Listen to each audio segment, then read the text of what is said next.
Hi folks, this is Dada, the Monk Dude, and I'm back for our next meditation lesson. This week I'm going to talk about breathing, right breathing. Now you may associate certain types of breathing with meditation already, and that's no accident.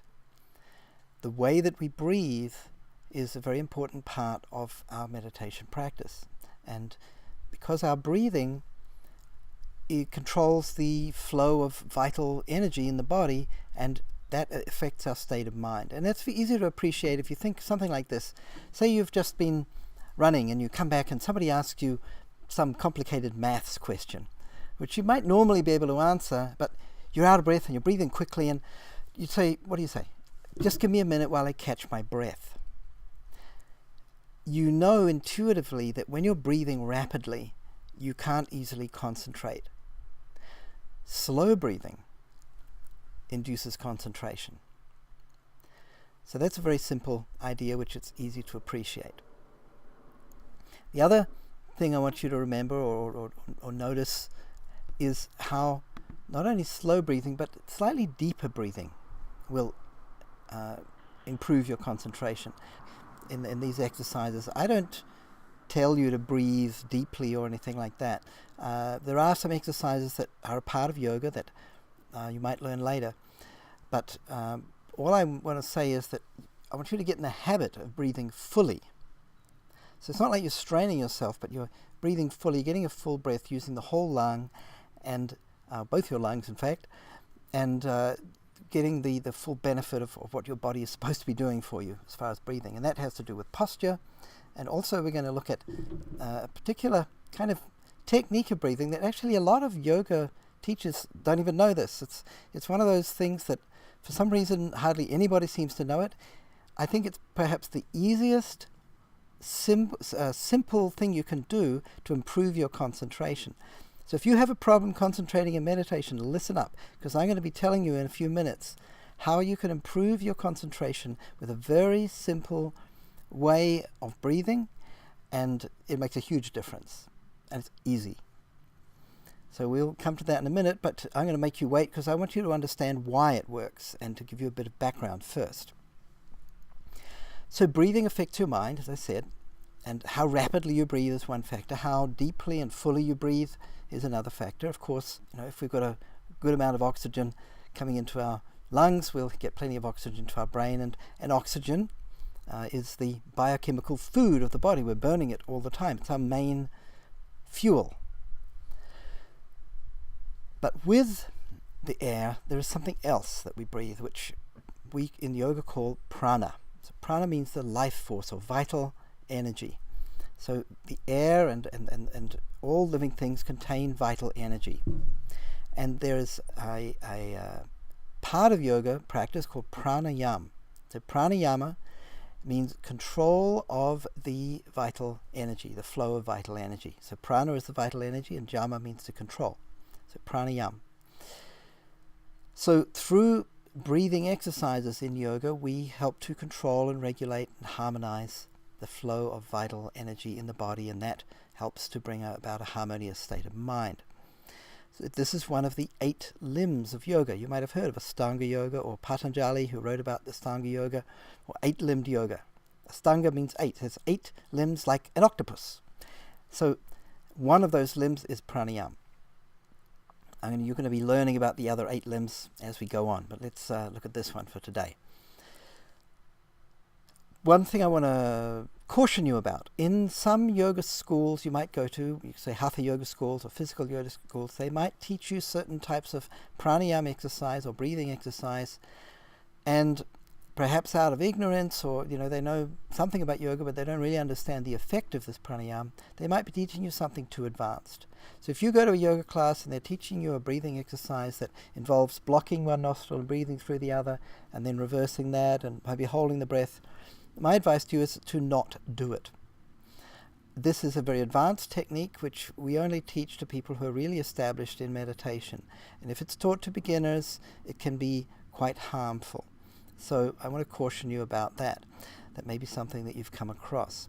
Now I want to teach you a bit about how we should be breathing and for the optimum experience in meditation and in life, because breath is life. You ain't going to survive long if you don't have any breath.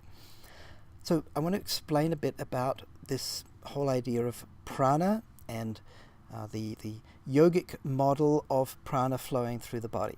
Now, if you look at this diagram, this is not a real person with some terrible condition. This is a diagram of the metaphor, if you like, of the yoga model of vital energy in the body. And you can see that there are two channels beginning at the nostrils. They flow like this. So we breathe in and we draw prana in with the air through our nostrils. It flows in here, it flows down these channels, and they cross at certain points adjacent to important glands in the body, at the throat and the heart and the navel and the genitals, and they meet at the base of the spine.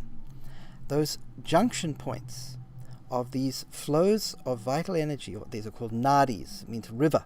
So these rivers of energy, where they cross, the junction points are called chakras. You've probably heard the word chakra. If you've read anything about yoga, you'll come across that idea. So a chakra is a kind of a vortex or center of spiritual energy.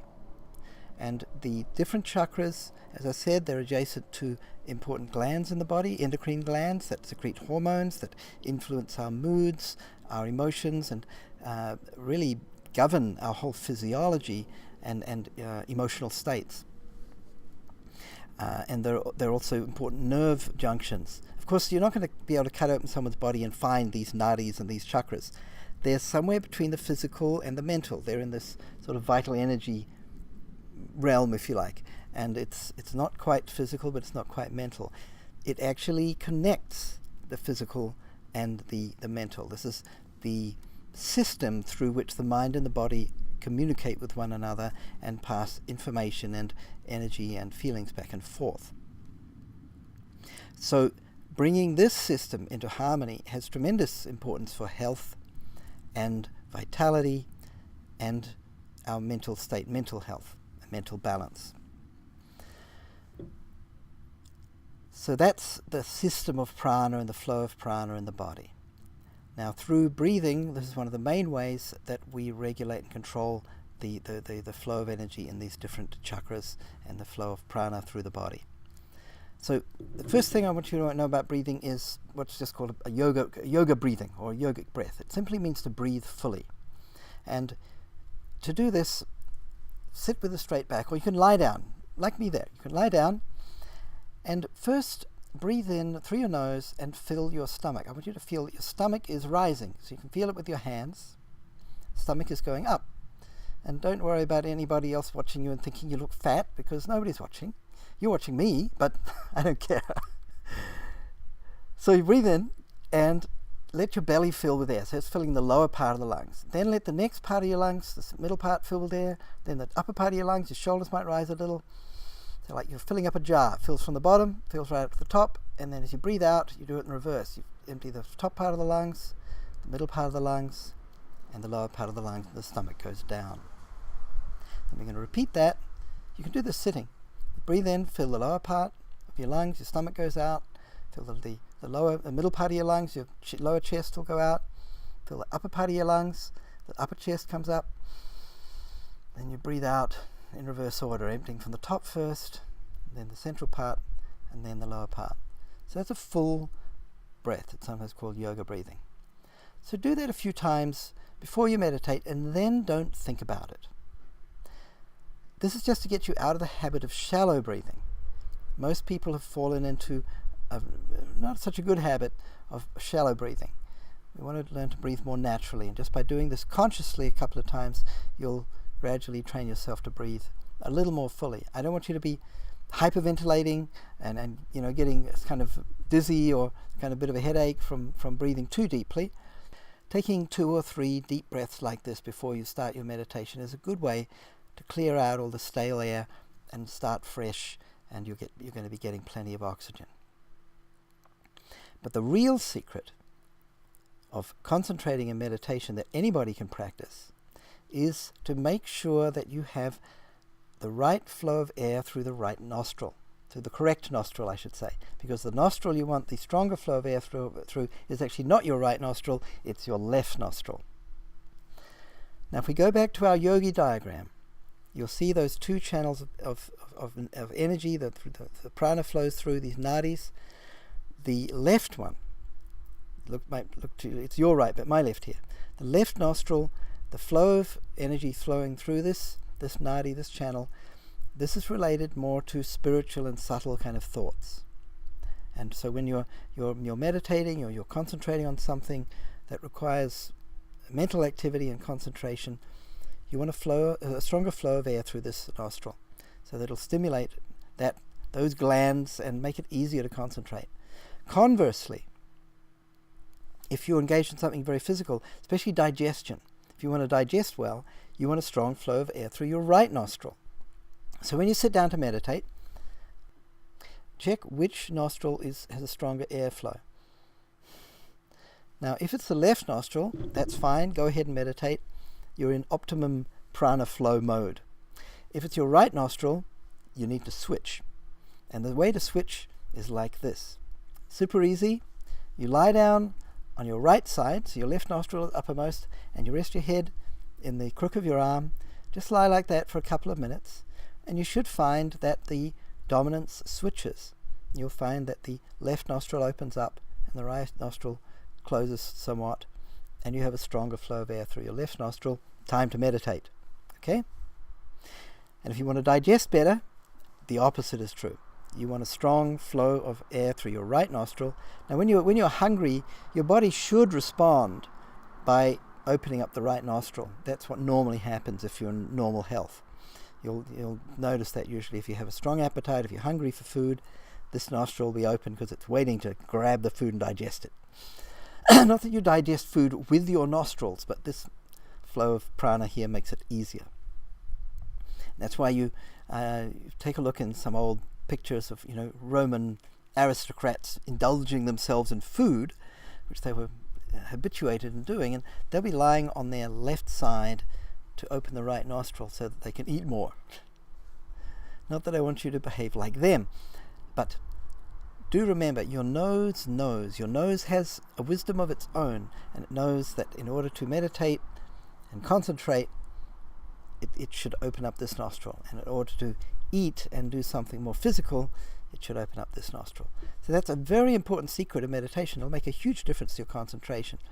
Once you're habituated in doing this and becoming aware of it, you'll find that if you sit down and you can't concentrate, just check your nostrils, and you may realize that it's because you've got the right nostril dominant and you need to switch it. Once it's switched, you'll find everything flows much easier.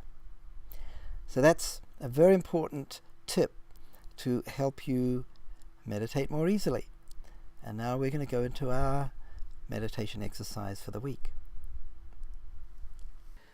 Now sit straight and just relax your shoulders. And take a deep breath in through your nose. Now, as I was saying earlier, breathe first from the stomach, then from the lower part of the chest, then the upper chest. Then breathe out. Close your eyes.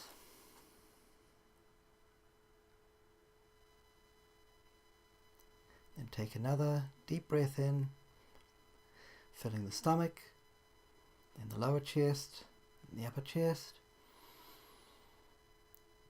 And then breathe out. Okay.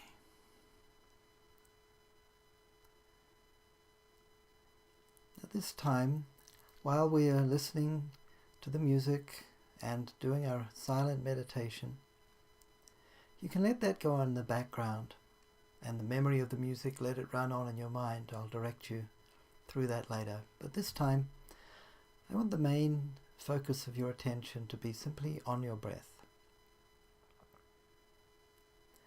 So now we'll just let the music come and just watch your breathing.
Now, keep your eyes closed. Remember to sit straight with your hands cupped in your laps, your thumbs together. And continue that full breath, not over breathing. You might get a bit of a headache or get dizzy. Just be aware that you're breathing naturally and using your whole lungs. Just watch your breathing. So you're watching the air flow in and the air flow out, as though your mind were a swinging door.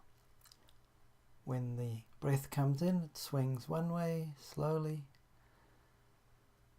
When the breath goes out, the door swings the other way. And the mantra and the music can continue in the background in your memory, but your main focus, just to keep you in the present, is your breath. That's all you need to do now, is watch your breath for the next few minutes.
Now, keep watching your breath and just take a really deep breath before you open your eyes, and you can go out into the world and bring yourself back to this feeling of peace and inner connection just by noticing that you're breathing. Look forward to seeing you in our next lesson.